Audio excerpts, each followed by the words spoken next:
Ha, nima qilyapsan Jahongir? Men masjidga borib, kalla tashab borib, o'zimni bir balo qilmoqchiman to'g'risi borib. Nimaga tishing? G'alati bo'lib ketyapman borib, to'g'risi. Masjidga tashasam men cho'kib bo'lalamanmi? Nimaga sabab?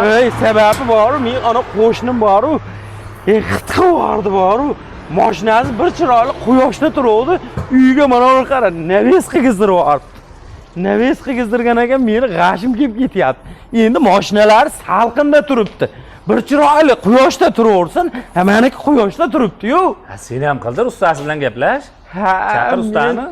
Qani o'sha usta? Bo'ldi. Va usta aka.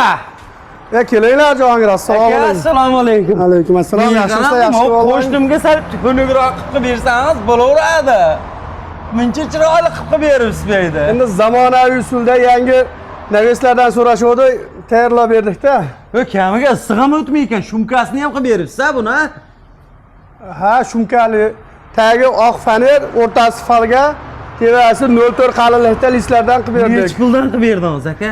Buni kvadratini 352 mingdan qilib berdik. Bizda 300 ming so'mdan 500 minggadir har xil turda shumkali, gibrid usulda, leksali variantda naveslarimiz mavjud. Menga ham qilib berasizmi aka? Xudo xolasa qilib beramiz, xalq xizmatidamiz u. Yashang aka. Akalar sizlarga mana shunaqa naves xizmatlar kerak bo'lsa, haqiqiy O'zbekistonda eng kuchli usta O'zbekiston bo'ylab xizmat ko'rsatadi. Pastga nomerlar qo'yib qo'yaman, aloqaga chiqaverasizlar. Akamizning ishlarini ko'rib maza qildim. Akalar, juvoninglar sog' bo'lsin.